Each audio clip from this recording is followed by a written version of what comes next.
আজ না হয় একটি শিক্ষণীয় গল্প শোনাই, যা নিজের জীবনে প্রয়োগ করলে জীবনটি বদলে যেতে পারে।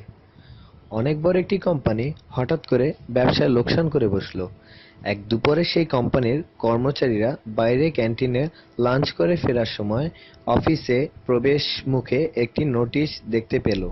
নোটিশে লেখা ছিল, আমাদের কোম্পানির লোকসানের জন্য যে ব্যক্তিটি দায়ী সে গতকাল মারা গিয়েছে। সেমিনার রুমে একটি কফিনে তার লাশ রাখা রয়েছে। যে কেউ তা দেখতে ছেলে আমন্ত্রিত।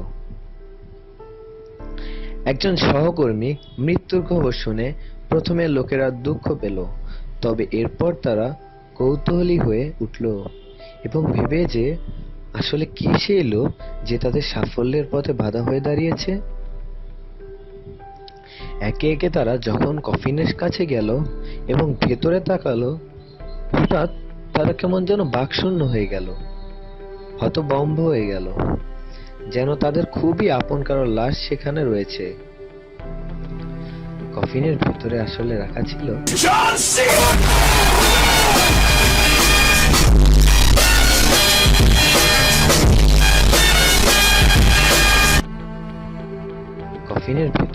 রাখা ছিল একটি আয়না। যে ভেতরে তাকিয়েছিল সে তার নিজের চেহারা দেখতে পেল।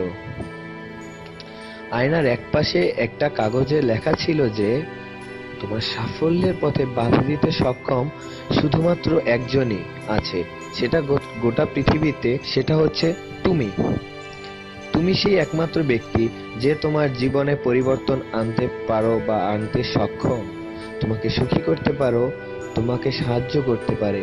তোমার জীবন তখন বদলে যায় না যখন তোমার অফিসের বস বদলায়, যখন তোমার অভিভাবক বদলায়, তোমার বন্ধুরা বদলায়।